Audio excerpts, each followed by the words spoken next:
Bienvenue dans Mauvaise Langue, le podcast qui vous emmène au cœur du sport de haut niveau. Je suis Nicolas Lang, basketteur professionnel, et je vais vous guider à travers les hauts et les bas d'un milieu impitoyable où chaque détail peut faire la différence. Rejoignez-moi pour partir à la rencontre des acteurs et des actrices qui définissent la performance et booster votre progression. Bienvenue dans ce 13e épisode de Mauvaise Langue avec cette semaine un invité un peu particulier parce que c'est tout simplement moi, Nicolas Lang. Donc voilà, ça fait quelques temps que j'ai des demandes d'auditeurs qui me disaient que ce serait sympa de passer dans un podcast. Donc c'est pas moi qui me pose les questions bien sûr.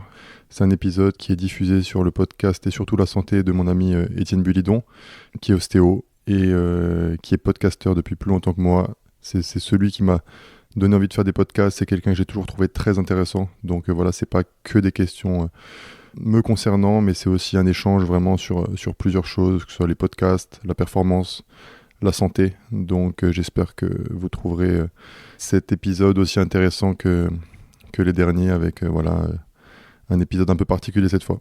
C'est parti pour notre 13e épisode avec Nicolas Lang. Bonne écoute. Salut Nico. Salut Étienne. Merci d'avoir pris un peu de temps pour cet épisode.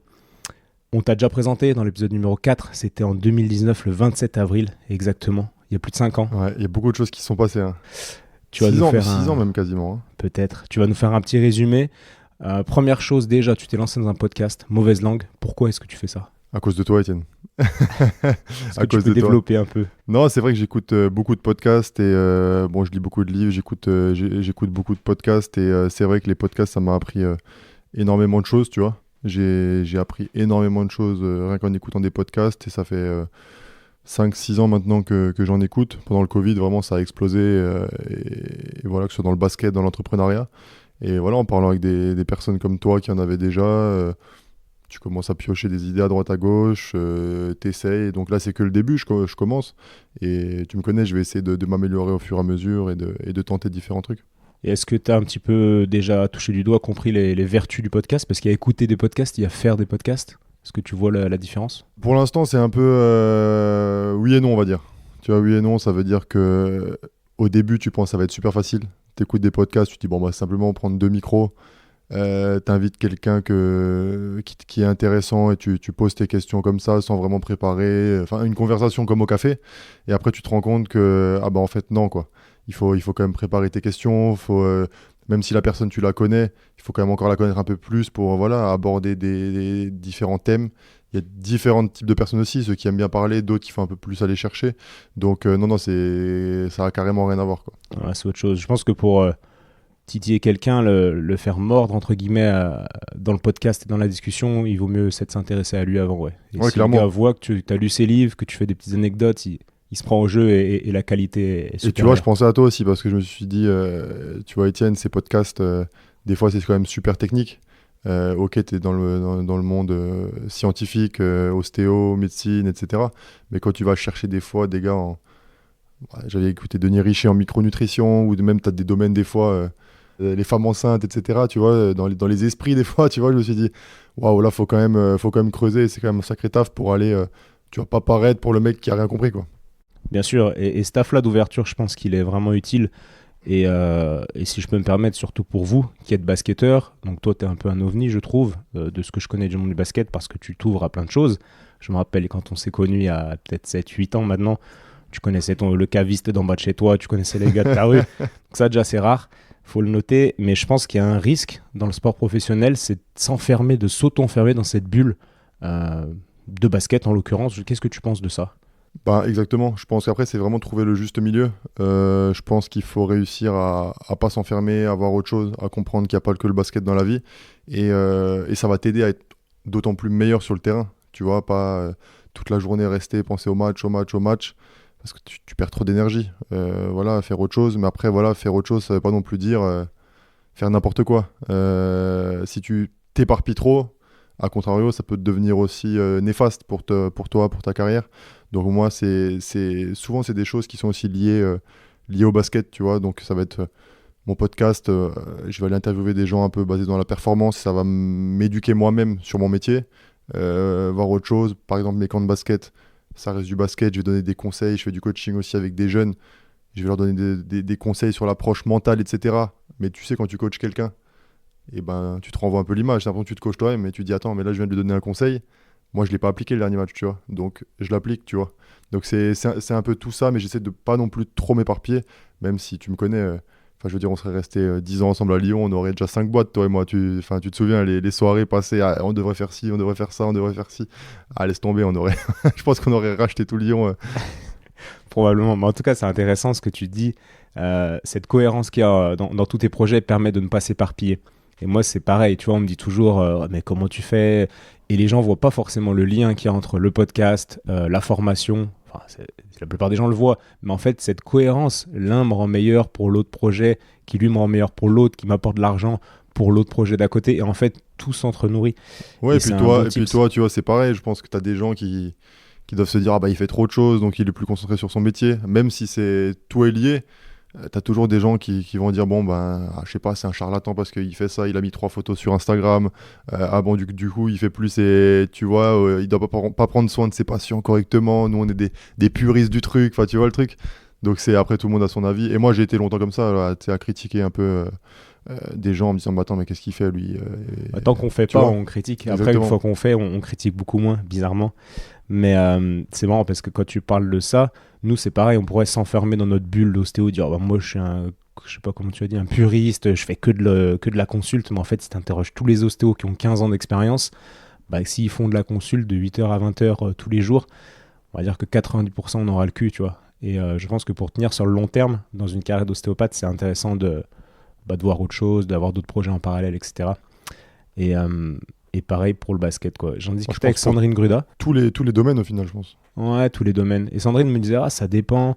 Moi, j'ai l'image de Tony Parker, tu vois, qui a plein de business et qui en avait déjà plein quand il était joueur. Et d'autres, à l'opposé, qui se disent, non, je vais être focus sur le basket, sinon je m'éparpille, etc. Mais à en devenir potentiellement un peu barjot, quoi. Et en fait, comme tu dis, c'est le juste milieu, quoi, Ça dépend de ta qui a personnalité. trouvé. Moi, personnellement, je suis déjà super concentré sur ce que j'ai à faire, tu vois, et bah, du coup, ça m'a joué des tours. Je pense que quand j'étais plus jeune, tu vois, veille de match, je voulais voir personne.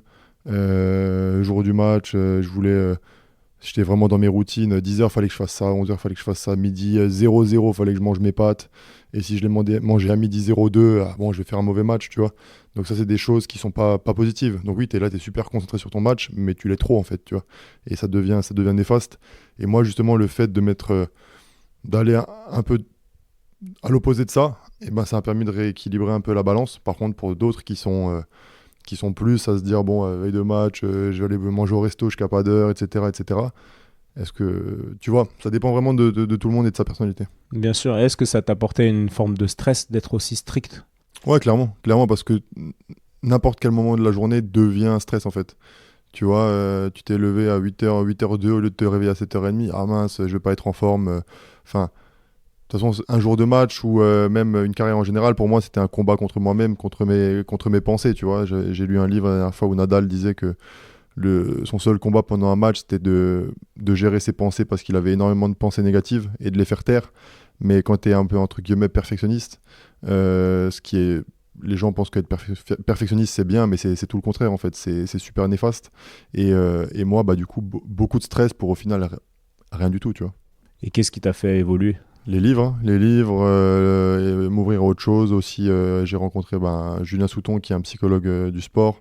On a remis un peu la balance sur le fait de s'amuser, plutôt que, tu vois, performer, en sachant très bien que si tu t'amuses un peu plus, tu lâches un peu plus prise, et ben, c'est là où tu performes le plus. Et c'est vrai que pour quelqu'un qui veut toujours tout contrôler comme moi, bah, c'est bizarre, tu vois, entre guillemets, t'en fais moins, enfin, plus intelligemment. Et tu t'amuses plus et ça marche d'autant plus, tu vois. Alors qu'on t'a toujours appris que voilà, fallait être concentré, la Mamba mentality, tu vois le truc. Mais j'avais écouté voilà, Tim Grover, le gars de Kobe Bryant, qui disait que cette histoire de Mamba mentality, c'est pas pour tout le monde, tu vois. Et ça a tué plus de gars qu'autre chose, en fait. Bien sûr. Tim Grover, pour ceux qui écoutent et qui connaissent pas, c'était le préparateur physique de Michael Jordan, puis ensuite Kobe, et il a fait Dwayne Wade, Dwayne Wade aussi, ouais. tous des gros travailleurs, en tout cas Et réputés travailleurs. ouais, deux super bons livres où tu vois, et notamment il analyse la différence entre ces grands joueurs qui ont tous voilà, une mentalité, on va dire, entre guillemets, de tueur, mais qui ont qui ont des particularités différentes. Tu vois, il disait que Kobe Bryant, la nuit, il allait s'entraîner, alors que Michael Jordan avait compris que dormir, c'était aussi s'entraîner, tu vois.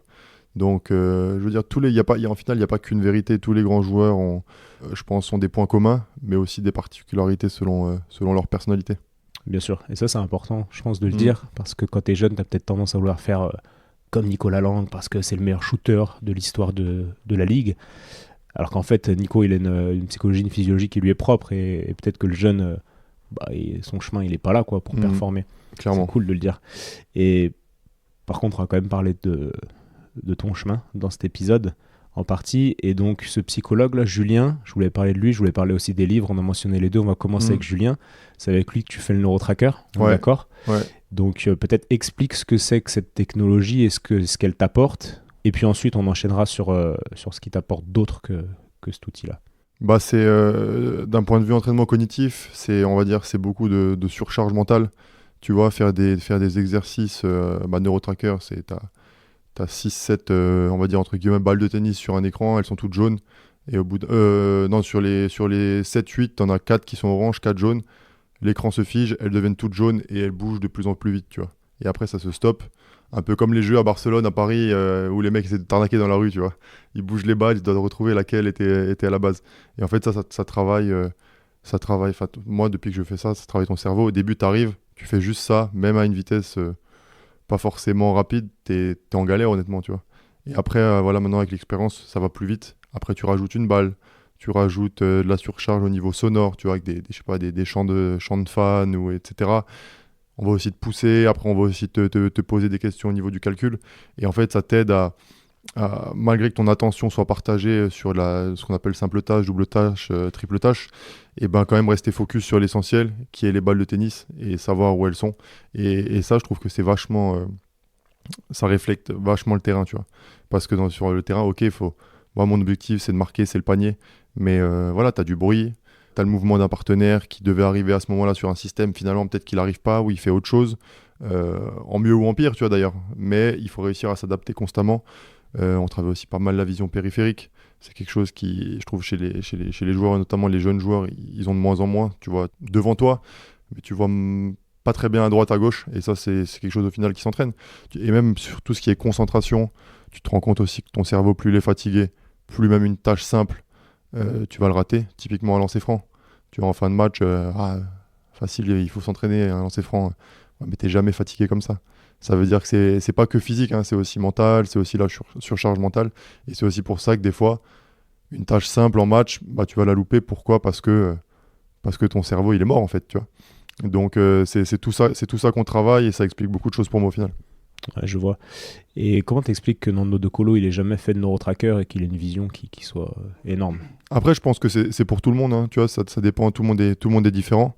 Tu sais, je pense que t'as des mecs qui ont jamais bien mangé de leur vie et qui sont des joueurs énormes, tu vois. Veille de match, manger McDo, jour de match, McDo, tu vois. Et au final, en fait, encore une fois, on en revient toujours au même point, tout le monde est différent. Moi, je pense que c'est quelque chose qui peut te faire progresser et tu peux toujours un peu progresser.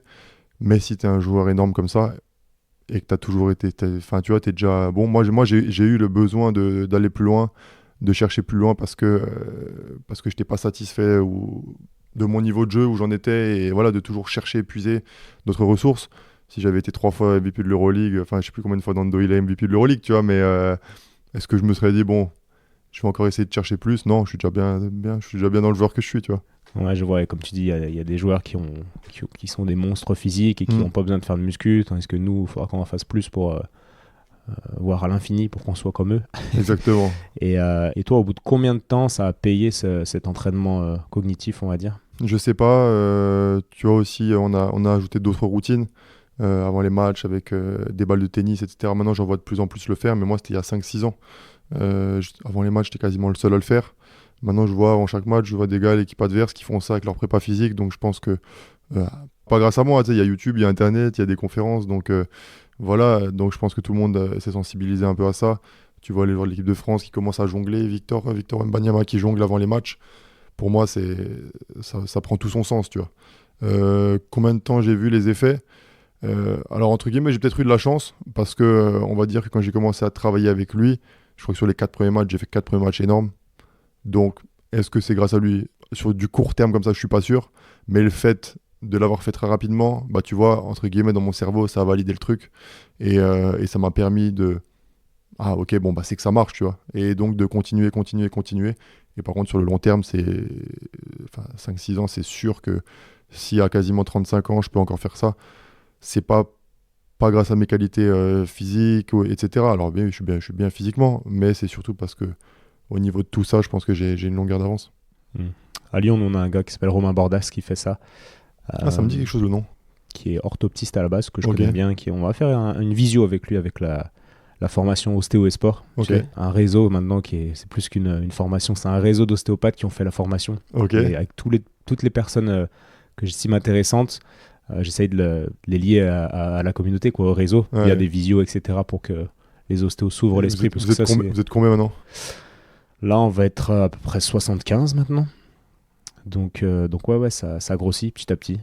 Tous les 6 mois, on grossit de 14. Une belle famille, quoi.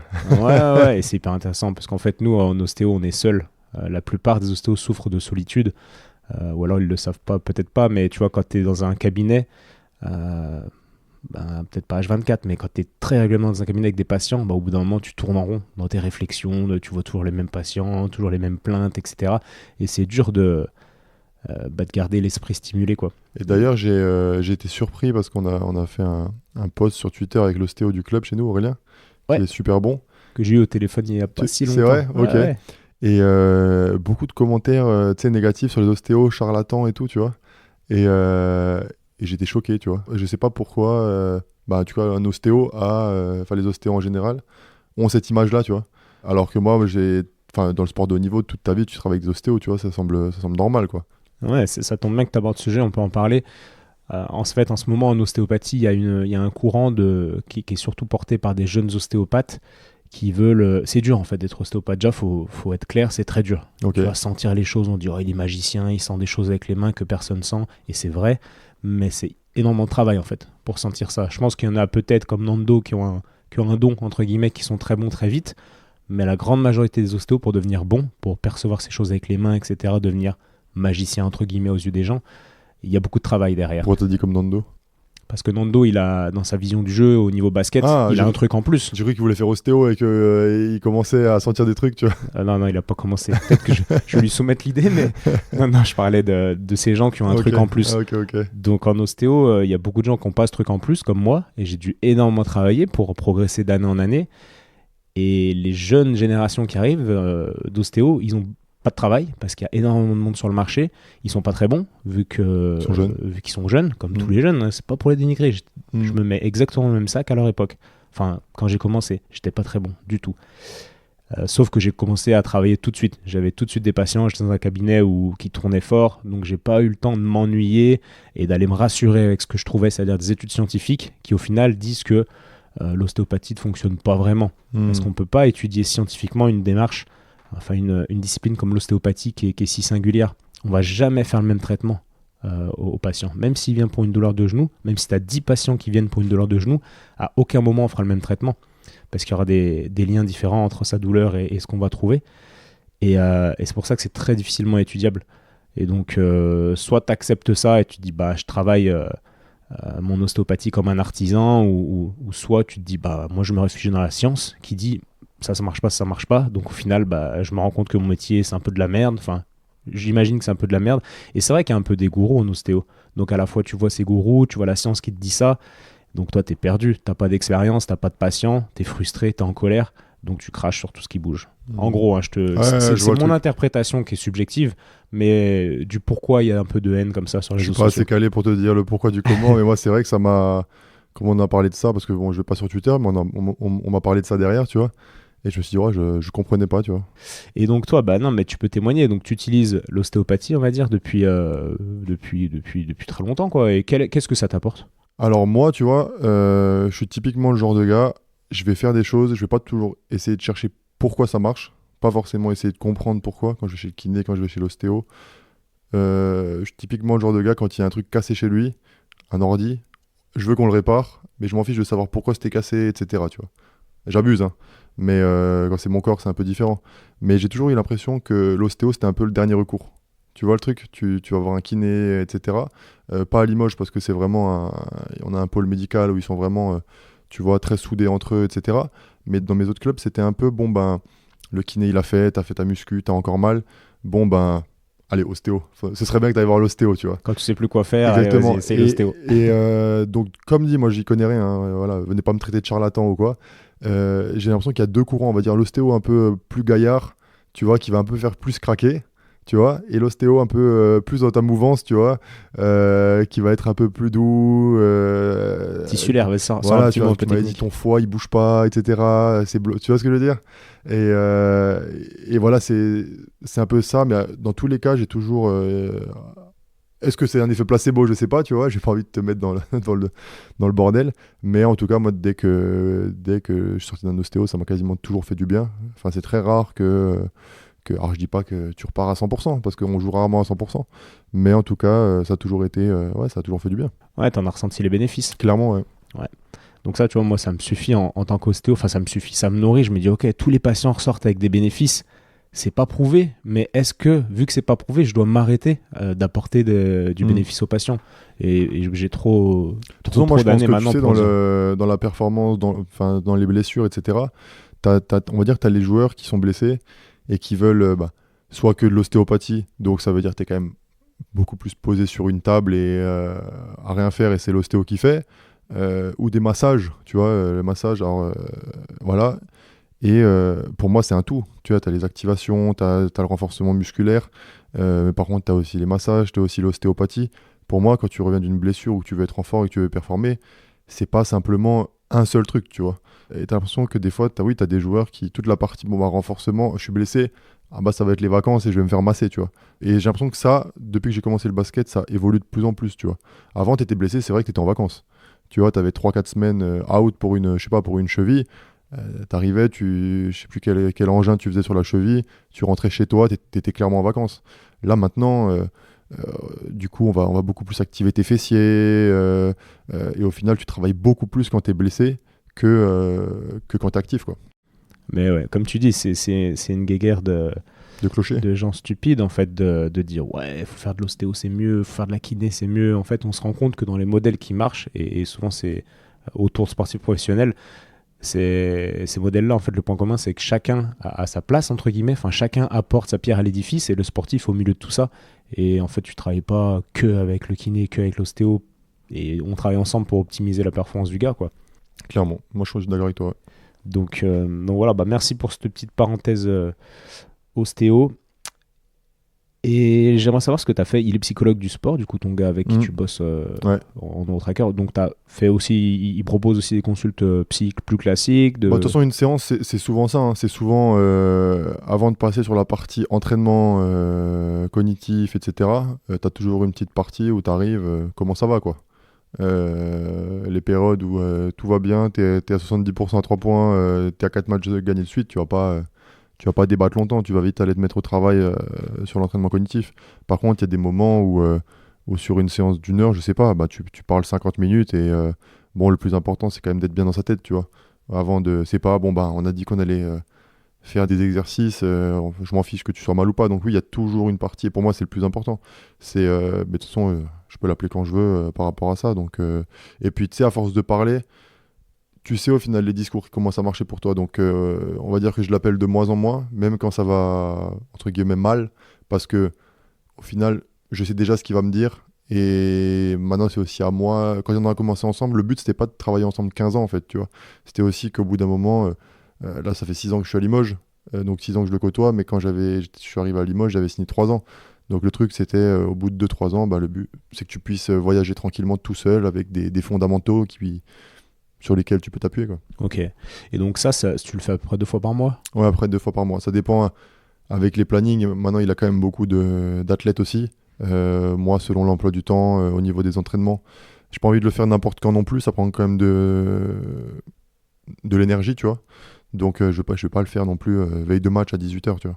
Non, mais c'est un investissement perso, d'accord, que c'est pas Clairement, le club qui clairement. paye. Clairement, j'ai un investissement perso de ce côté-là, aussi sur préparateur physique. J'ai un investissement perso parce que je veux avoir quelqu'un qui me connaît. T'as un gars en perso en prépa Ouais, physique à côté? ouais. Ok. Manu, je travaille avec Manu. Manu Lacroix, Ouais. la légende Manu Lacroix. Ouais. Ok. Ouais. Bah, parce que ça fait 10 ans qu'on se connaît, tu vois. Et moi, je veux avoir quelqu'un qui... Tu sais, dans les clubs, les prépas physiques, ça va, ça vient. Moi, cette année, à Limoges, c'est 4e prépa physique en 4 ans, tu vois. Je peux pas me permettre de commencer une saison et honnêtement, les 4 ont été très bien au final, tu vois. Mais tu as toujours un petit temps de latence de 2-3 mois où le gars te connaît pas vraiment, tu vois. Et comment ça se passe du coup dans la relation entre le prépa physique du club, Manu, toi, enfin les contenus sont partagés ou tu fais tout ce que tu as à faire en prépa avec Manu et l'autre il supervise un Non, non, peu? non, non, c'est Manu, tu sais, il est très carré, il est ouvert, hein, tu vois. Donc ça Je veut sais dire bien, que très vite, si tu vois que le prépa physique est bon, des fois, de temps en temps, quand j'ai une petite douleur, je vais un peu plus revenir vers lui. Mais Manu, c'est surtout l'été, tu vois. Et l'année, c'est plus supervision. Des fois, quand j'ai une petite douleur, et j'avais mis le kiné du club aussi au courant quand on avait fait une visio à 3, parce que j'avais fait une entorse du coude, tu vois. Et, euh, et du coup, voilà.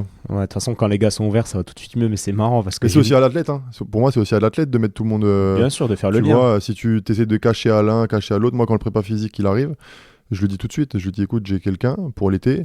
L'année aussi, des fois, il va me donner un exo en plus. Je le prends pas personnellement, mais je vais faire la muscu avec toi aussi, il n'y a pas de stress. Après, voilà, maintenant, si je vois que c'est le même programme de muscu, qui c'est pas individualisé, que c'est le même pour les gars de 20 ans et pour moi qui est quasiment 35, et bah là, bien sûr, je vais revenir vers Manu en disant, attends, là, est-ce qu'il n'y aura pas un petit souci, tu vois? Donc, moi, j'aime bien m'entourer de personnes qui sont, tu vois, expertes dans leur domaine et voilà. Non, mais c'est la base, c'est la base. Mais comme tu dis, c'est à toi de faire le lien. Mais c'est comme si tu as, admettons, plusieurs appartements. Ben, ok, être conseiller en gestion de patrimoine, tu vas faire le lien, tu vas le connecter avec ton avocat, tu vas le connecter avec ton notaire. Alors moi, je sais que quand j'ai des papiers à faire, je dis, bah attends, débrouille-toi avec lui et Mm, j'essaie de tous les mettre en lien pour qu'il y ait une fluidité globale dans le système, quoi. exactement. Mais il faut quand même toujours être au-dessus pour voilà, comprendre un minimum, hein, tu vois, Bien sûr.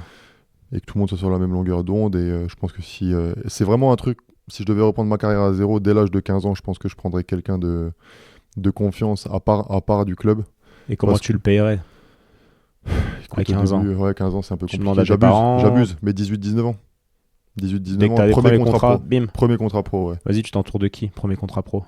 Dès que tu trouves un prépa physique qui, Avec je qui sais ça pas, match? même dans tes années espoir, si tu es tombé sur un prépa physique, tu as un camp de basket avec qui c'est bien passé, même des fois un jeune et tu sens qu'il veut progresser, il peut très bien progresser avec toi.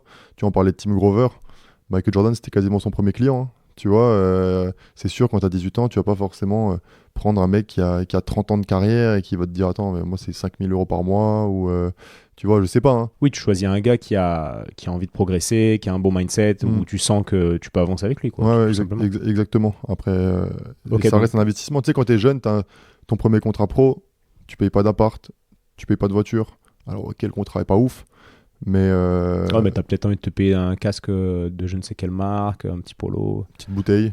une petite bouteille en boîte. Voilà, tu vois, donc t'enlèves la petite bouteille, tu payes ton prépa physique et t'achèteras des bouteilles plus tard, tu vois. Yes. Donc prépa physique, autre chose ou pas? Bah après, ça reste un budget quand même, tu vois. Donc, bien sûr, Tu maintenant. commencerais pas Enfin, forcément tout de suite le neurotracker? si, bien sûr, mais à 18 ans, si, selon où je suis, tu vois, Julien Souton, je l'aurais pas connu, tu vois. Alors qu'un prépa physique, dans tous les clubs, il y en a, tu vois, il y a plus de prépa physique que de psychologue du sport. J'aurais plus tendance à vraiment, tu vois, c'est parce que j'ai travaillé avec quelqu'un de compétent que je sais qu'il est compétent, j'ai envie de travailler avec lui. Tu vois, t'en as énormément qui t'écrivent sur LinkedIn, etc. Approche mentale, mais je sais pas, quand ça touche à ton cerveau, t'as tout de suite moins confiance. Tu vois, je sais C'est pas clair. pourquoi, hein, mais tu te dis c'est un peu bizarre à démarcher comme ça les gens, etc. C'est un peu Bah plus oui, c'est compliqué. sûr que c'est louche, Mais mais bien sûr, hein, si à 18 ans, t'as du potentiel, tu veux viser haut, moi, bien sûr que je te prendrais prépa mentale. psychologue du sport, prépa physique, ostéo, kiné à moi, enfin, tu vois. Mais au bout d'un moment, ça reste un budget quand même. Bien sûr, bien sûr. Mais c'est intéressant. Mais moi, le conseil que je donnerais, là, si, admettons, il y a des jeunes basketteurs qui nous écoutent, c'est de trouver un gars de confiance. Typiquement, moi, il y a des nouvelles joueuses qui sont arrivées cette année à Lasvel et qui m'ont demandé, je leur ai donné tout mon réseau, que j'ai mis genre, je sais pas, 10-15 ans à me constituer, donc qui est sélectionné Mm. vraiment de manière très sélective, justement. Et en fait, les filles, elles arrivent, elles se disent, ah, ce gars-là, il fait des podcasts, machin, ouais, il est curieux, tu connais Mm. pas quelqu'un, et bim, en fait, ouais, je lui trouve telle personne, puisque c'est déjà des gars avec qui je travaille. Bien Il sûr. suffit de trouver une personne de confiance et d'utiliser son réseau, parce que tu sais qu'il se l'est créé pendant de longues années et que c'est pas le fruit du hasard, quoi. Ah ouais. Et puis si tu vois en plus, toi ostéo, mais un autre sportif qui bosse avec quelqu'un, bah ça veut dire quand même que le gars, tu vois, il s'investit, quoi, tu vois, il a testé, donc s'il le prend pour lui, c'est qu'au final, Bien sûr, il si a tu vois confiance, quelqu'un quoi. d'intelligent qui bosse avec tel gars, tu te dis, ah, bah, allez, ouais, clairement. Mais en tout cas, c'est intéressant cette histoire de Manu, parce qu'il y a quelques années, tu sais, j'allais au CSK, tout ça, voir Léo et Nando d'ailleurs.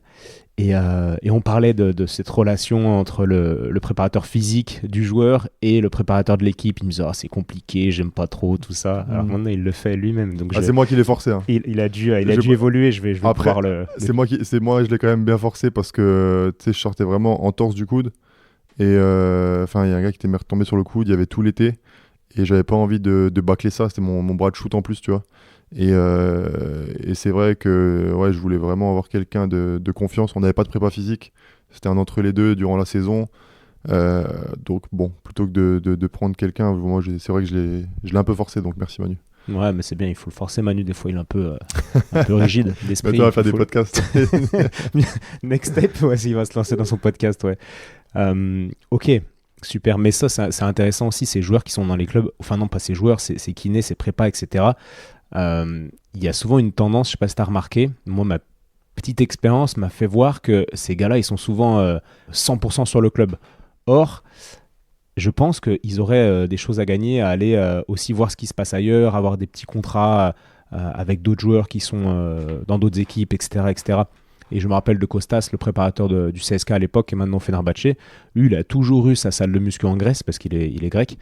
Et des clients privés à côté, quoi, des programmes comment dire, de prépa physique, alors que le gars, c'est le responsable du syndicat des prépas physiques Euroleague. Enfin, c'est peut-être le plus gros prépa physique en Europe dans le basket, tu vois. Ouais. Il a plein de trucs à côté. Et on en revient à Tony Parker qui a plein de business, tandis que d'autres peut-être préfèrent se focaliser juste sur leur basket. Et je pense que les prépas, les kinés, les ostéos ont aussi quelque chose à gagner à aller voir et travailler avec Après, des fois, je pense que c'est environnements aussi différents. une question de réputation. Tu vois, comme dit, tu peux vite passer pour un gars qui s'éparpille trop. Un club, moi j'ai déjà vu des clubs, voilà, soit pour des coachs, enfin, tu vois, coach individuel, c'est aussi un métier au basket maintenant qui est de plus en plus en vogue. C'est vrai que s'ils te voient trop faire des trucs à côté, est-ce qu'ils peuvent pas penser, ah bah le gars, tu vois, c'est un peu un charlatan. Mais c'est tu vois. le risque, bien sûr, mais si on te voit, mais ça c'est sûr, mais à partir du moment où tu fais quelque chose, tous les gens qui ne font rien vont se dire, ah, mais lui. Bah, après, à toi de montrer, comme tu dis, à toi de montrer que tu fais les choses de manière Il faut que le cohérente. contenu soit cohérent, quoi. Enfin, tu vois, maintenant il y a tellement d'informations, on va dire, dans la nature, que, tu vois, même moi, hein, je veux dire, sur le côté basket, j'ai déjà appris des trucs sur Instagram par des coachs individuels, tu vois, je me suis dit, ah, ça c'est intéressant, c'est vrai que j'avais jamais vu le truc comme ça, tu vois. 2-3 publications comme ça, et tu te dis, ouais, vraiment intéressant, et derrière, t'en as 15 qui... Bon, tu te dis, attends, c'est catastrophique, quoi, tu vois. T'en as 15 qui quoi derrière? 15 publications derrière de d'autres gars où tu te dis c'est catastrophique, mais pourtant il y a, je sais pas, 10 000 vues, tu vois. Donc c'est vrai que tout est vraiment à prendre avec des pincettes, mais c'est vrai que tout le monde n'a pas forcément l'expertise pour prendre les pincettes et sélectionner. Il y a tellement d'informations maintenant dans la nature que c'est compliqué. Ouais, non, mais ça, je suis d'accord. Mais le sujet que je voulais vraiment mettre sur le tapis, c'est que je trouve que, surtout dans le sport pro, dans le basket, tu vois, il y a pas mal de gens qui ont de l'ego. Et il y a cette peur du jugement, tu vois. Ah, si je fais trop de trucs, on va me juger, que je m'éparpille. Si je viens en vélo à la salle, alors que les autres viennent en 4x4, on va me traiter d'écolo, on va se foutre de ma gueule. C'est mon cas, mais je les emmerde, tu vois. Toi, t'es un écolo, c'est vrai. Et je suis écolo, donc j'assume. Mais tu vois, je discutais l'autre fois avec un gars que je vais pas... Ah, mais j'en ai parlé dans le podcast précédent. Bah, dis-moi ce que t'en penses. C'est un gars du club qui travaille avec les joueurs. Et en gros, il y avait une action avec un centre anti-cancer de Lyon où 2 joueurs allaient, je crois que c'était Edwin et Charles. Ouais, je l'ai déjà fait ça aussi. Que j'étais à voilà. Lasvel, je le faisais aussi. Et donc, il manquait un gars pour faire la mascotte, pour faire Kingo, donc se déguiser en mascotte. Et on disait à ce gars du club, bah vas-y, il avait rien à faire. Hein. On lui dit, mais vas-y, faire la mascotte. Attends, t'imagines, tu vas faire sourire des enfants malades et tout. Enfin, tu préfères quoi, rester chez toi et jouer à la play? Et il dit non, mais ouais, tu sais, moi, j'ai pas envie que les joueurs, enfin, j'ai pas envie que mon image, elle soit ternie, enfin, que j'ai envie de garder la crédibilité, tu vois, il disait. Et j'étais là, mais gros, mais t'es sérieux là? Tu crois que tu vas perdre ta crédibilité à aller faire sourire des enfants malades parce que tu te mets dans une mascotte? T'es complètement con ou quoi? Tu vois ce que je veux dire? Et dans le basket, il y a ça, il y a la peur du jugement qui t'empêche d'agir. Ah non, c'est vrai, t'as raison. J'aimerais que tu me parles de ça, Non, mais sujet-là. après, je pense que c'est dans tous les métiers. Hein. Dans tous les métiers, tu vois, se mettre dans une mascotte, je suis pas sûr qu'il y a beaucoup de monde qui le ferait, à part toi, Étienne. Hein. Ah bon? Tu vois, non, mais attends, il y a se mettre dans une mascotte et faire des galipettes pour les autour enfants du terrain. malades, je suis d'accord. Pour les enfants malades. Donc voilà. Mais c'est vrai qu'aussi, je pense qu'il y a pas mal de gars, et dans beaucoup de métiers, euh, je pense que tout le monde ne le fait pas. Hein. Ok. Bon. Ok, bah peut-être que je suis différent. Non, mais moi je pense que t'es différent, Étienne. Mais j'ai quoi vraiment de différent de... Déjà, t'as peur de rien. Le jugement des autres, t'en as absolument rien à faire. Mais de vraiment, vraiment. Hein. Tu vois, le jugement des autres, pour la plupart des gens, et même les gens qui vont dire j'en ai rien à faire de ce que pensent les autres, etc., etc., ça se combat. Hein. Tu vois ce que je veux dire? Tu peux aussi. C'est pas parce que tu es né comme ça que tu vas forcément finir comme ça. Mais, euh, mais c'est quelque chose d'important. Tu vois, c'est quelque chose d'important et c'est pas simple. Et toi, c'est vrai que t'as la chance de pas du tout avoir on va dire, ce défaut, entre guillemets, tu vois. Chance ou pas, ou peut-être c'est du travail aussi. Peut-être que j'ai des étapes dans ma vie où je me suis botté le cul Pour pour passer traverser ça. dans la rue et aller aborder une fille alors que j'étais super timide, tu vois. Ouais, ouais, non, mais clairement. Non, mais je sais pas comment, le pourquoi du comment. Mais je dis pas que c'est. Ouais, non, c'est pas de la chance. C'est vrai que c'est pas forcément de la chance. Mais en tout cas, tu l'as pas. Mais par contre, il y a des gens qui vont, comme tu disais, parler à quelqu'un qu'ils connaissent pas, ça va être la pire épreuve au monde. Se mettre dans une mascotte, même si on voit pas ta tête, laisse tomber, tu vois. C'est vrai que tout le monde, c'est quelque chose où j'en connais deux, trois personnes comme toi. Et c'est vrai qu'à chaque fois, un gars qui s'appelle Bull Gates, qui est photographe, qui sera dans mon podcast, on verra peut-être quand tu sortiras cet épisode, si ça se trouve, il sera déjà passé. C'est quelqu'un qui a peur de rien, tu vois. Et il est là où il est parce qu'il a peur de rien. Et quand tu lui poses une question en lui disant pourquoi, comment ça se fait que t'as pas peur quand tu fais cette action-là, etc., il dit, mais en fait, qu'est-ce que j'ai à perdre? Et quand il te dit ça, tu sais, ça te frappe parce que tu te dis, putain, mais c'est lui qui a raison. C'est lui qui a 100% raison. Mais même s'il a 100% raison, je pourrais quand même pas le faire, tu vois ce que je veux dire? C'est la vie, hein. Ok, bah merci pour cette petite anecdote. Mais il s'appelle vraiment Bull Gates, un Non, prénom il ça? s'appelle Bilal, mais sur Instagram, il s'appelle Bull Gates. D'accord, Et ok. comme maintenant, il est vraiment dans le monde de la photo et tout, il commence vraiment à devenir très connu, ben, maintenant, tu l'appelles plus par son surnom, quoi, tu vois. Je vois. Donc, si on en revient au podcast de 2019, tu as commencé à bosser avec ce psychologue et ce neurotracker, tu as fait Mm. d'autres choses, tu as vu Denis, est-ce qu'on peut parler un petit peu de micronutrition, etc., ton Ouais, addiction aussi. au sucre, je sais pas si, Ouais, si aussi, aussi. Mais après, en 2019, tu te rends compte que j'avais pas encore eu mon accident quand on s'est vu. Hein. ton accident de tibia? Ouais. Ouais. T'imagines qu'on s'est vu, j'étais encore à Strasbourg, j'avais qu'un enfant en bas âge. Après, j'ai eu mon accident un mois plus tard, quasiment à deux doigts d'arrêter le basket. Je dois quitter Strasbourg alors que j'adore Strasbourg et voilà, j'arrive à Limoges dans un monde totalement inconnu, tu vois, etc. Deuxième enfant, Covid, t'imagines, il y a quand même eu beaucoup de choses entre-temps. Hein. Ouais. Et c'est vrai qu'au final, avoir deux enfants, ça m'a aussi donné envie de progresser parce qu'il y a eu un moment, toi t'es papa, tu sais qu'au début c'est pas forcément super simple, notamment pour quelqu'un qui est focalisé à fond comme moi sur mon métier dans le sport. Et du coup, t'as plus toutes tes routines, tu peux plus contrôler comme tu veux. Et c'est vrai que j'avais une période où j'avais re-signé. Tom, donc mon deuxième, était né. Et je me dis, putain, c'est pas que du bonheur, tu vois. Et c'est là aussi où ça m'a donné envie d'aller plus loin et d'aller voir un psychologue en me disant, j'ai tout pour être heureux. Mais actuellement, je le suis pas forcément. Et ça vient pas des autres, en fait. Hein. Tu vois, c'est moi, quoi, tu vois. C'est pas normal. Et ça m'a énormément aidé de ce point de vue-là. Et au final, je pense que le fait aussi d'avoir deux enfants, toutes mes meilleures saisons, elles sont arrivées depuis que j'ai deux enfants. Pourquoi? Parce que, quand je te disais, rétablir une balance en allant chercher des trucs à côté, les enfants, au final, ça t'oblige à faire des trucs à côté. Tu vois combien de fois, jour de match, à la maison, tu te dis, attends, je vais faire mes routines, etc. Ah bah non, tu peux pas parce qu'il faut aller emmener au basket, il faut faire ci, il faut faire ça. Et tu te dis, je vais être fatigué ce soir au match parce que je fais trop de trucs. Et au final, tu fais tes meilleurs matchs. Alors qu'à l'extérieur, tu es là, tu es toute la journée à l'hôtel. Tu fais rien d'autre que lire des livres ou te préparer pour ton match. Et je sais pas, le soir, il te manque quelque chose, tu vois. T'es comme si toute ton énergie, tu l'avais déjà dépensée. Tu vois. Donc c'est aussi, pour moi, avoir deux enfants, ça m'a propulsé. Et malgré moi, parce que c'est pas un truc où tu te dis, ah, je vais faire des enfants pour être bon, tu vois. Non, mais c'est C'est plus au pas. final la souffrance et la galère dans laquelle ça t'a mis Ouais, qui t'a poussé à chercher des solutions et exactement. ensuite à devenir meilleur. Exactement. Donc, Exactement. donc là, on en revient à l'idée de se jeter et de faire des choses quitte à se mettre dans la merde parce qu'en fait, quoi qu'il arrive, se mettre dans la merde est bénéfique parce que ça te rend meilleur. Ouais. Après, dis pas que faire des enfants, c'est se mettre dans la merde, parce que sinon, je vais divorcer. Mais... Ah ouais? Ouais. J'aurais presque envie de le dire, tu vois.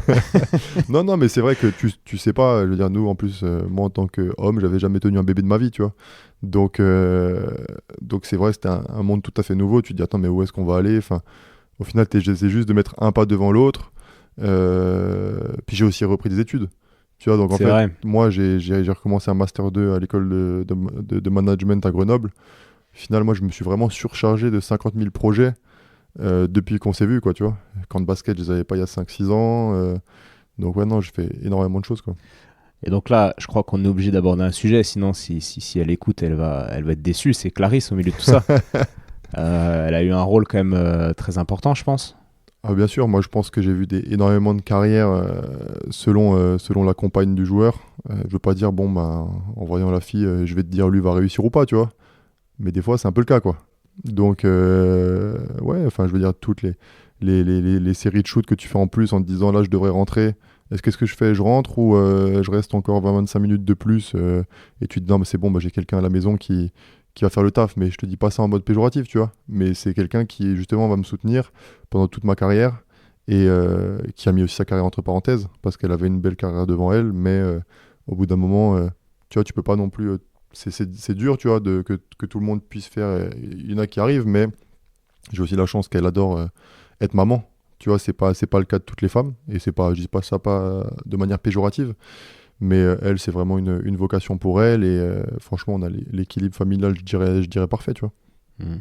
Merci à Ah, Clarisse merci à qui elle, j'espère nous clairement. écoutera. Donc ouais, Master 2, qu'est-ce qui t'a poussé à faire un master pendant tes études? Parce que là, bon, les gens te connaissent, je pense, j'espère, ou ils seront allés voir, mais t'es quand même à un moment de ta carrière où tu performes plus, quoi. T'as Mm. rarement autant performé que, comme tu disais, ces dernières saisons. Et qu'est-ce qui fait qu'en plein pendant cette période où tu performes, tu te lances quand même dans un Master 2, quoi. Bah, en fait, j'ai commencé quand j'ai eu mon deuxième, du coup. Donc, en fait, j'ai eu deuxième enfant. Parfait timing. Je suis allé voir le psychologue du sport et j'ai commencé le master, tout en même Nickel. temps, tu vois. Et enfin, j'ai commencé un cursus de 5 ans, tu vois. J'avais 30 ans. J'avais 30 ans quand j'ai commencé le cursus sur 5 ans, tu vois. Parce que moi, à la base, j'ai arrêté après le bac, tu vois. Et je me suis dit, bon, bah, c'est parfait, c'est 5 ans. Ça t'amène à 35 ans, c'est un peu fin de carrière. Je sais pas si je l'aurais fait à 25 et arriver à 30 et après, tu as encore un peu un temps de latence pour savoir ce que tu veux faire. Et je me suis dit, c'est vraiment ces 5 années où je veux savoir. Ces 5 années d'école à Grenoble, elles doivent me servir à savoir ce que je veux faire après, commencer à mettre des choses en place. Et c'est du boulot. Je savais que c'était beaucoup de boulot, mais au final, ben, ça m'a ouvert encore un autre monde, tu vois. Il y avait podcast, il y a les livres. Et là, bah, avoir des personnes d'un autre domaine, que ce soit d'autres sportifs, mais aussi tous les ans aller à l'école de commerce et voir des profs, des gens qui en ont rien à faire du basket, tu vois. Ouais, Et des ça, fois, d'un ça, point c'est de vue aussi extérieur, positif. ça me paraît vraiment, vraiment intéressant de voir Mm. des gens qui sont dans d'autres milieux, d'autres mondes et qui sont très intelligents. Et ouais, encore une fois, c'est une histoire de changer, de sortir de ta bulle, quoi. Mm. Quel est le bénéfice que tu as tiré de voir des gens différents, intéressants, mais qui en a rien à foutre Bah, du je trouve basket? que déjà, tu te prépares à la vie d'après, tu vois. Je veux dire, alors, je suis pas LeBron James, hein, mais voilà, t'arrives, des gens, ils te connaissent pas du tout, t'arrives à l'école, t'es un élève comme un autre. Alors oui, t'as 10 ans de plus que tout le monde, tu vois, mais t'es un élève comme un autre, on te parle, tu reprends à zéro plein de choses que tu connais pas, t'es de retour un peu à l'école, tu vois. Il faut avoir quand même pas mal d'humilité pour mettre ton ego de côté et te dire, bon, voilà, je vais arriver dans des domaines où je suis novice, je comprends rien. Alors, je dis pas que tous les domaines m'intéressent, mais en arrivant clairement et en disant, bon, bah, les gars, moi, je suis là pour que vous m'aidiez et il te donne aussi, par contre, de la confiance en disant, toi, en tant que sportif de haut niveau, tu as d'autres qualités et il faut réussir à les mettre en avant. Parce que tu as souvent soit ce truc-là où le sportif, il se dit, attends, facile, je suis sportif de haut niveau, tout le monde doit me connaître, etc. Ce qui est absolument pas vrai. Et de l'autre côté, t'as le sportif qui se dit, mais en fait, moi, je sais jouer qu'au basket, tu vois. Et j'ai que ça comme qualité. Et le jour où j'arrête, je vais faire quoi? Coach? Enfin, tu vois, je peux faire que coach, quoi. Ce qui est pas vrai non plus, tu vois. Et donc, c'est toujours pareil, je trouve, trouver le juste milieu entre les deux, quoi. Ouais. Et c'est quoi, toi, ton rythme? Parce que tu joues à Limoges, tu es à l'école à Grenoble, enfin, tu Ouais. vas quand les week-ends? En fait, c'est que des visios. Ok. Que des visios. Il y a 3 stages en 5 ans. Donc voilà, moi, les stages, j'ai toujours fait sur des projets à moi.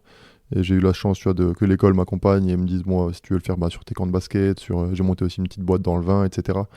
Euh, Si tu veux faire tes stages là-dessus, tu vois, ça me permet de toute façon des choses que j'aurais fait, le mettre sous forme de stage avec des tuteurs qui t'aident, qui te donnent des feedbacks, qui t'aident à progresser là-dessus, à te donner des pistes d'amélioration.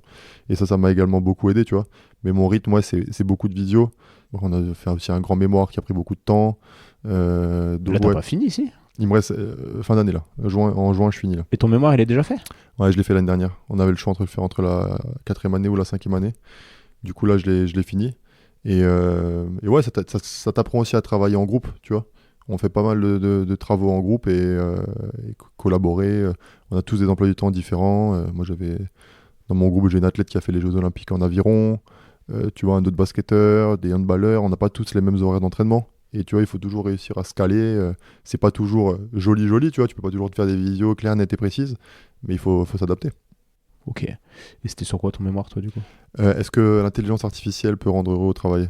Peut rendre heureux au travail? Ouais. Waouh. Ouais. Vaste question. Vaste T'as question. étudié la philosophie, t'as fait... Un peu de tout, hein. Écoute, un peu de tout. On est aussi allé à la femme à Charles Cahudi, qui travaille gars chez LDLC, tu vois. Qu'on salue. Et qui est dans une très belle boîte, tu vois. Donc, qui est une boîte assez, en matière enfin, dans toutes ces matières-là, qui est assez avancée, hein. Donc, LDLC, pour ceux qui peuvent aller travailler chez LDLC, je conseille parce que pas mal. Faut que je fasse un podcast avec le boss, avec Laurent, pour parler de la semaine des 4 heures, des Ah vertus. ouais, c'est pour ça aussi que je voulais avoir Siga, parce on a parlé de tout ça et tout. Et savoir, moi je voulais aussi un peu savoir si c'était du bullshit ou tu vois. Non, c'est vraiment ça. Hein. Ah, clairement. Et je l'avais écouté dans Génération Do It Yourself. Ah oui, Il était passé, et j'avais trouvé ça super intéressant. Yes. Et donc, oui, beaucoup de choses ont changé. Donc, la micronutrition, tu as fait quelques séances, tu as apporté des choses. Ouais, clairement. Tu peux nous en parler un peu? J'avais écouté ton podcast avec Denis Richet, et j'avais trouvé ça super intéressant. Et toujours dans un. Tu vois, je pense que j'ai toujours plutôt bien mangé, etc. Je suis pas non plus un moine, hein. J'aime bien me faire plaisir. Je bois du vin de temps en temps, des fois raclette. Mais par contre, tu vois, ce qui me posait plus problème, c'est que j'avais toujours besoin de sucreries, tu vois. Et au final, je trouve que cette histoire de ouais, c'est à la volonté, tu vois, souvent, quelqu'un qui mange mal, c'est parce qu'il a pas de volonté, tu vois. Et c'est vrai, quand j'avais écouté ton. Alors que ça se trouve, c'est peut-être qu'il a certaines bactéries qui lui demandent du sucre dans son microbiote. Alors le pourquoi du comment, je sais pas, tu vois, mais c'est vrai qu'en ayant fait, tu vois, une séance avec Denis Richet, il m'a expliqué clairement le pourquoi du comment. Il m'a fait un Word avec voilà ce qu'il fallait que je prenne, et bizarrement, tu vois, ça allait mieux instantanément, tu vois. Et je me suis dit waouh, tu vois, c'était encore un domaine où toujours essayer de performer un peu plus, ça peut me permettre tu vois, d'aller plus loin. Alors après. C'est le mois de Noël, là, je mange un peu plus de chocolat que d'habitude. Tu vois, j'ai aussi des enfants, j'ai pas envie de. Il faut aussi qu'ils s'amusent. Moi, je suis encore des fois un grand enfant, tu vois. Donc, en fait, je veux pas être parfait, tu vois. Mais par contre, il y a des périodes où oui, tu vois, une boisson d'effort différente sur un match, parce que je sais qu'il faut être dans le 4e quart-temps. Quand il m'a expliqué que le cerveau, il manquait de sucre dans le 4e quart-temps et que souvent c'était ça, moi, je pensais qu'il fallait boire que de l'eau à la base, tu vois. Aïe, l'erreur. Non, mais tu vois, alors faut pas boire du Powerade non plus. Mais il y a des trucs à prendre, et c'est vrai que non, c'est. Et il est assez direct, tu vois, donc pas besoin de faire une séance toutes les semaines pour répéter ce qu'il t'a déjà dit la semaine d'avant. Hein. C'est soit tu suis ce qu'il dit, soit tu suis pas au final. Bien sûr, Denis Richet. Donc lui, il intervient dans la formation Ostéo et Sport. Tu te rappelles que tu avais donné ton accord pour que je partage le compte rendu? Ouais, ton programme. Ouais, c'est possible, ouais. Je savais plus que j'ai donné mon accord. Tu me le redonnes ou... Bien sûr. Ouais. Combien tu payes déjà? On renégociera après, mais...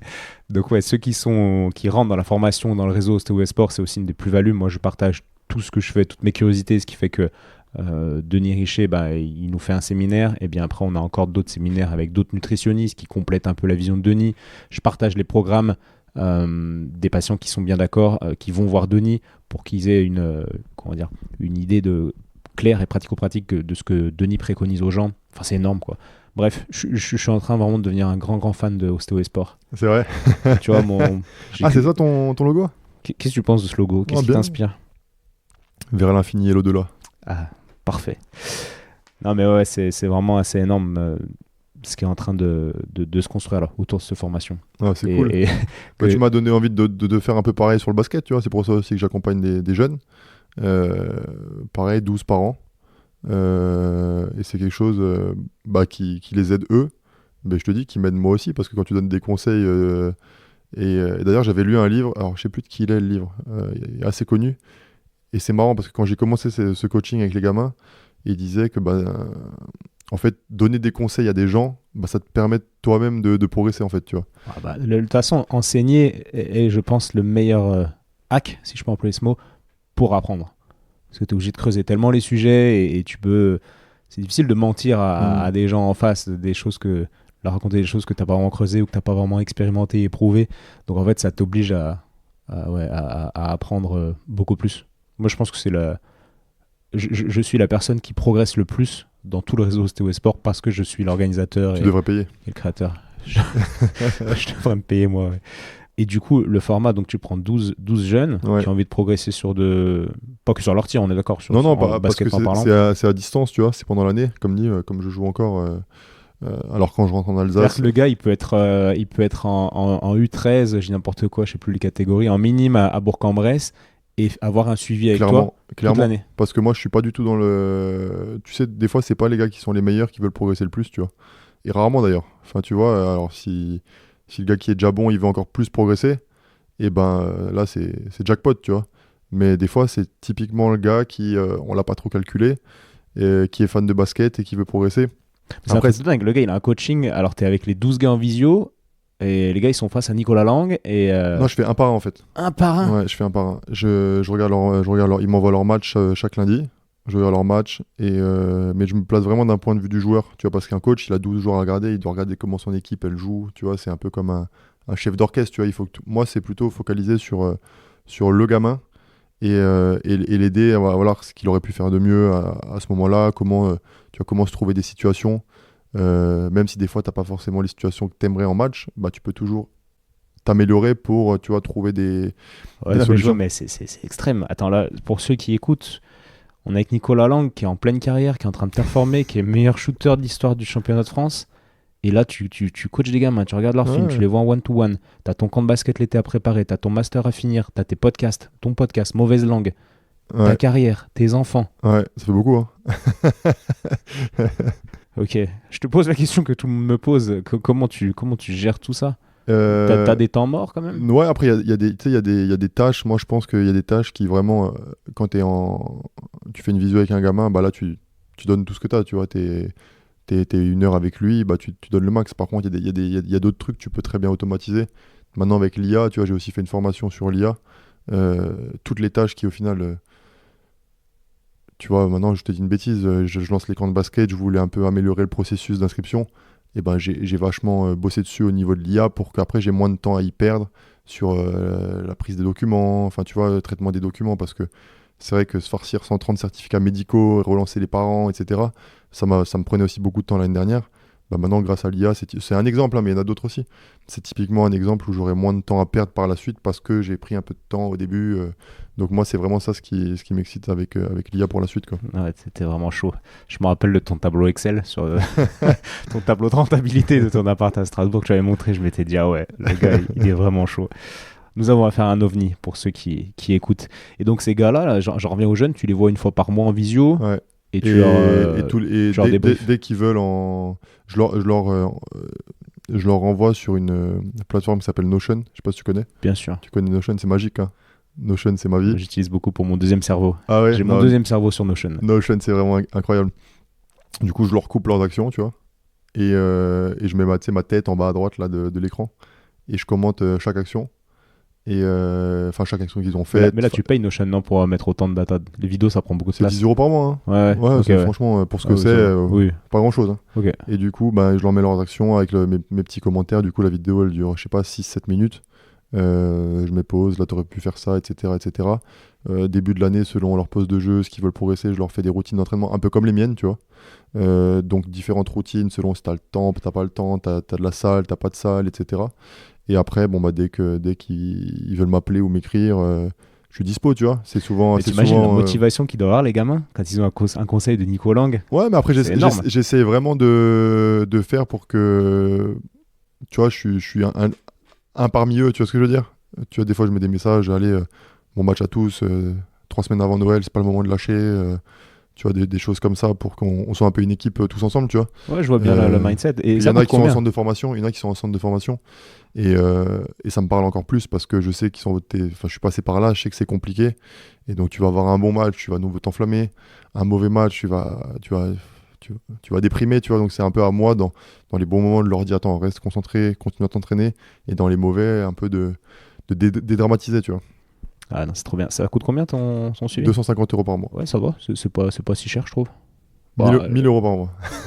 Non, mais aux États-Unis, ce genre de truc-là, si t'es connu, que t'as la légitimité et que tu fais des trucs en one-to-one, tu le vends tellement cher. En France, on a ce rapport au prix à l'argent qui fait qu'on n'ose pas trop mettre des prix élevés, mais moi, je trouve ça pas ça cher. J'essaie de trouver le juste milieu, tu vois, parce que c'est vrai que ça prend quand même du temps, et voilà, le temps, c'est ça. Du coup, quand je fais ça, je peux pas faire autre chose, tu vois. Mais voilà, j'essaie aussi j'ai pas envie que ça freine non plus trop de personnes, et voilà, quoi. Bien et là, sûr. je suis très content avec l'équipe que j'ai cette année, enfin les 12 que j'ai. C'est vraiment, tu vois, des jeunes investis. De toute façon, je pense que tu payes pas un truc comme ça si tu veux pas t'investir. Clairement, déjà le prix, il sélectionne de base. Et puis, ouais. Et puis, une bonne relation avec les parents. Donc, et puis, tu sais, c'est vraiment kiffant quand je te dis une bêtise. Tu dis à un jeune, bah là, regarde, au lieu de faire ça, essaie de plutôt faire ça. C'est un move qu'il faudrait que tu maîtrises par rapport à ton gabarit, par rapport à ton style de jeu, etc. Et qu'après, sur les 5 matchs suivants, tu le vois, il fait 4 fois par match et il marque, pas 4 fois, tu vois, mais 3 sur 4. Et que le gars, ben, il s'est créé 6 points simplement parce que tu lui as donné un conseil, tu vois. Bah ça, et que lui, tu vois, il kiffe, quoi, tu vois. Donc c'est vraiment sympa.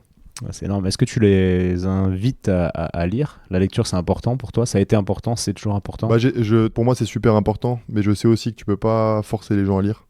Donc on va dire que je fais un questionnaire au début de l'année et je demande qui c'est qui aime lire. Ceux qui aiment lire, ben, si je vois des livres, je vais leur en envoyer. Ceux qui aiment pas lire, c'est plutôt si je vois des passages en rapport, on va dire, avec leur situation, leur profil. Un exemple, voilà, un jeune, et beaucoup sont comme ça, tu loupes 2 shoots, perte de confiance en soi, tu shootes pas le 3e. Je te dis une bêtise, je vais lire un truc sur un Federer, un Nadal qui dit qu'il a des doutes, bah, je vais lui prendre le passage en photo et je vais lui envoyer plutôt comme ça, quoi. Je vais pas lui demander de lire un livre de 300 pages, quoi. Tu te fais une bibliothèque avec tous les passages que tu prends et t'envoies. Notion, hein. Ouais, la base. J'ai tout sur Notion. Moi, j'ai tout un tableau de cas cliniques. Tous les cas cliniques que je vois, avec l'évolution et tout que je note. Et du coup, j'ai plein de cas cliniques de joueurs, joueuses et de patients, tu vois, plein de choses intéressantes. Non, mais avec Notion, tu vois, c'est un outil. Moi, je trouve ça exceptionnel, tu vois, c'est... Vas-y, tu me montreras là après. Ouais, ça marche.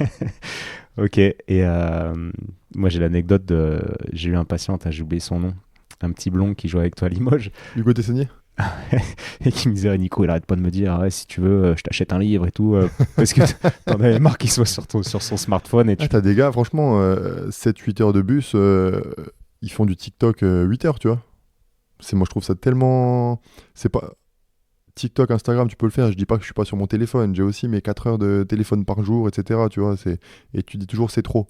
Mais il y a 24 heures dans une journée, tu vois pas, enfin 8 heures de trajet, tu peux très bien te faire.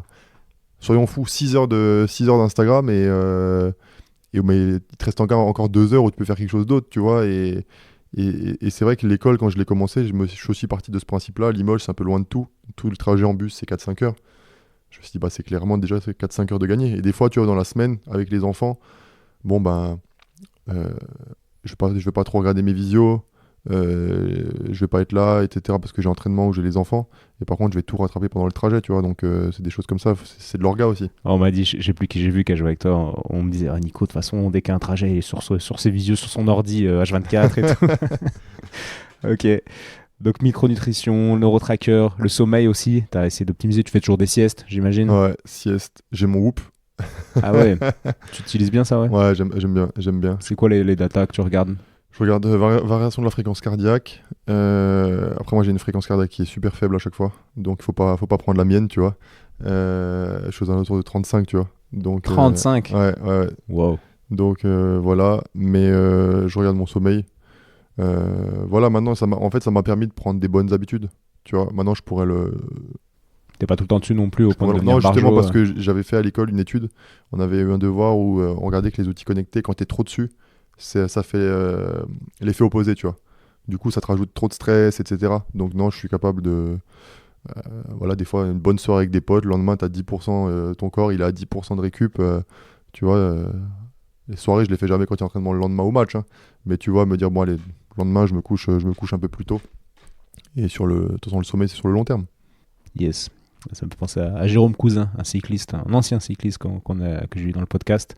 collègue qui lui me racontait que pas mal de ses potes devenaient barjots en fait à force de regarder la data. Ça c'était devenu beaucoup plus stressant que aidant quoi. Ah, ça m'étonne pas. Ça m'étonne pas si tu l'utilises mal. Je pense que ça peut vraiment dans le cyclisme, te dans les sports stresser. comme ça, tu vois, et c'est important, mais ça Après, nous, ça reste un sport d'adresse au final, hein. Mais après, tu vois, le sommeil sur l'adresse, alors je sais pas si les pourcentages sont vrais, mais j'avais vu un podcast dernièrement où une dame qui bossait avec les Golden State Warriors qui disait que par rapport au sommeil, plus 9% à 3 points. Alors, je énorme. trouve ça énorme. Mais c'était quoi par rapport au sommeil? Le gars qui dormait 1 heure de plus ou... Pas forcément qui dormait 1 heure de plus, mais qui avait vraiment des habitudes de sommeil catastrophiques, tu vois. Et tu le remets un peu dans le droit chemin, enfin, tu le fais pas en une semaine, tu vois. Mais sur 5 ou 6 semaines, et 9% de plus à 3 points. Alors après, ça se trouve, elle a inventé un chiffre, je sais pas, hein. Mais moi, je sais aussi que quand je dors, le sommeil, c'est peut-être... là, on a parlé de plein de trucs, mais pour moi, le sommeil, c'est tout en haut de la pyramide, tu vois. Bien sûr, mais Enfin, c'est comme tout. c'est plutôt la base de la pyramide. Oui, la base, bien sûr. Si tu l'expérimentes, ça devient compliqué de nier le truc. C'est comme l'ostéopathie. Si tu expérimentes en tant que patient, en tant que thérapeute, des changements sous les mains ou des changements en toi en tant que patient, encore faut-il avoir une interoception assez développée. Mais des fois, quand tu perçois des choses tellement nettes, quoi, que des bénéfices tellement nets, tu peux plus nier, quoi. Et le sommeil, je crois qu'il faudrait un peu être con pour dire non, ça sert à rien. Après, on est tous différents, ok, mais je crois qu'on a tous quand même expérimenté des bonnes nuits récupératrices où le lendemain on se sent bien, Non, où et puis tout va bien. avec l'âge, moi je suis désolé, mais quand j'arrive à 22h au lit, alors j'ai aussi acheté un lit, tu vois, et j'ai investi aussi, tu vois. Pour moi, mon lit c'est un investissement. J'ai acheté un lit, il fait je sais pas combien de mètres, tu vois, parce que je me suis dit, bon, c'est mon outil de travail limite, tu vois. Et quand tu te poses au lit à 21h30, franchement, je suis heureux, tu vois. Tu te dis, attends, quand tu étais plus jeune, tout ce que tu voulais, c'était aller au resto, voir des potes. Et là, des fois, à 21h30, t'es au lit et tu te dis, oh, belle la vie, quoi. Elle est belle, quoi. Ça, c'est que t'as 30 ans aussi. Il fait combien? Il fait 2 mètres par 2? Oh, plus, hein. Plus? Ah, ça va être un truc de 20 fois 2,20, un truc comme ça. Wow. Elle est énorme. Tu lis dans ton lit ou pas? Normalement, c'est pas conseillé. Mais bon, au final, je te dis, je suis pas parfait, quoi. Ok. Bon, c'est pas non plus le pire des vices, quoi. Il y Non, a pire. Donc, sur ces lectures, moi, je vais quand même te demander celles qui t'ont le plus marqué. Je sais que Tu vois, bien les biographies de Nadal, machin. chaque fois qu'on me demande ça, je suis tellement un peu dans le... J'ai toujours du mal. C'est vrai que combien de fois on m'a déjà demandé ça, et je me dis, je devrais me faire Tu l'as toujours pas fait? une liste, en fait. Et non, sur ça, je l'ai pas fait. J'ai beaucoup de trucs sur Notion, mais pas ça. Et je suis souvent dans le dernier livre que j'ai lu, tu vois, qui m'a... Et donc, tu vois, actuellement, là, le dernier livre que j'ai lu, c'est un livre d'un psychologue du sport qui a étudié 21 matchs de Nadal, Djokovic et Federer.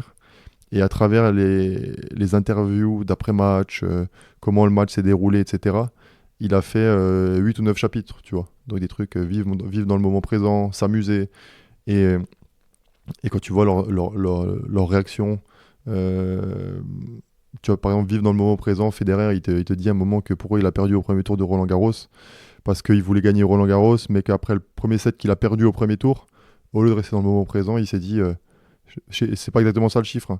Waouh, il me reste 35 sets à gagner avant de gagner Roland-Garros. Tu vois le truc? Au lieu de rester dans le moment et gagner match après match, set après set, ouais, il me reste 35 sets à gagner. Et il dit, c'est là où j'ai perdu le match, quoi. Tu vois?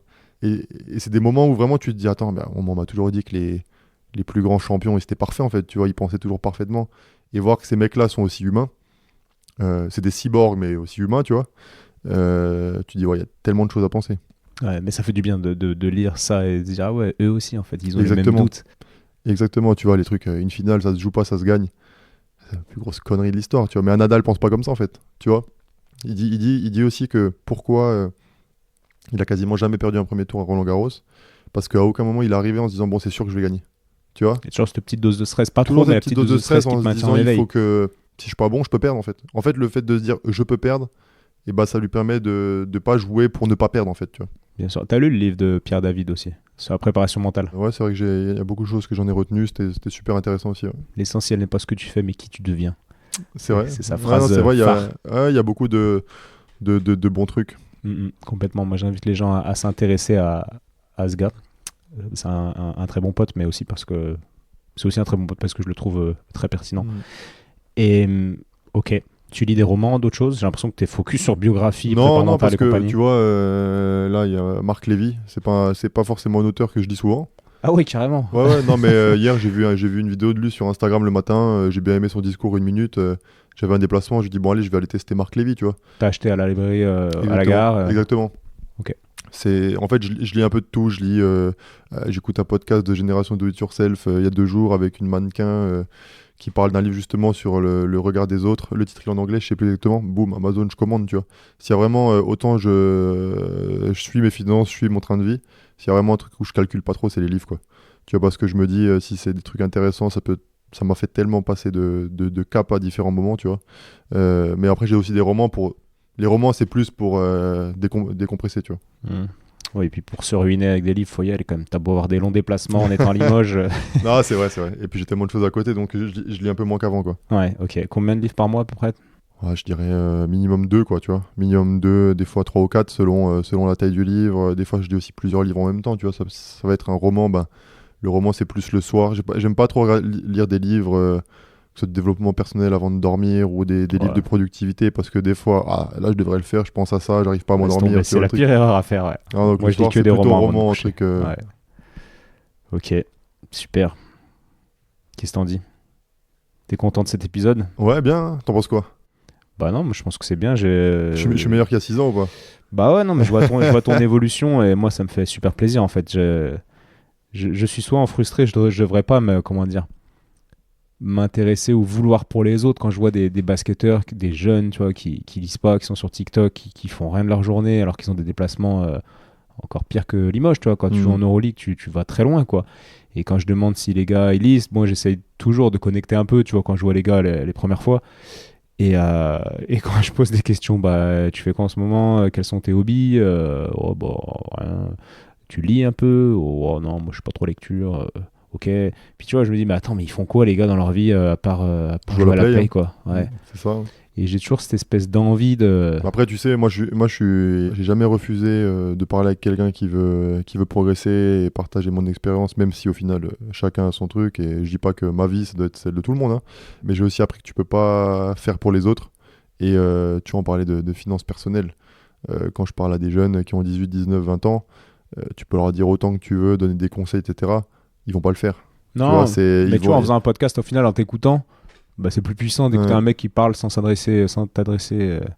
Et moi, j'ai eu la chance, tu vois, d'être très tôt entouré avec, tu vois, un Stéphane Rizaché ou des joueurs comme ça dans ma carrière, qui m'a permis de penser à différents trucs, aussi avoir des parents qui m'ont mis dans le droit chemin. C'est parce que tu as été à l'écoute de ce que Stéphane t'a dit, c'est pareil, tu aurais pu ne pas écouter. Et aussi avoir des potes, en fait. J'ai mes potes qui sont pas dans le basket, tu vois. J'en ai quelques-uns qui sont dans le basket, mais mes meilleurs potes, ils sont dans le basket à petit niveau, mais ils ont un métier normal, une vie normale, ils ont fait des études normales, tu vois.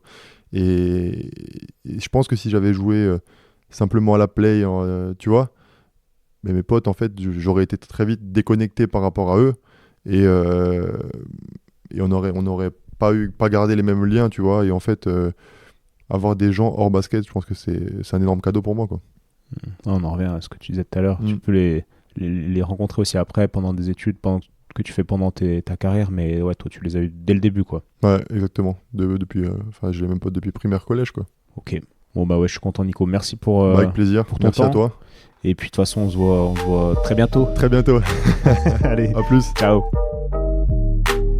Et voilà, c'est la fin de cet épisode. Merci pour votre écoute. N'hésitez pas à aller noter le podcast sur votre plateforme d'écoute préférée. Merci d'avance. Vous pouvez me retrouver sur les réseaux de Lab Basketball pour découvrir tous nos projets. À bientôt.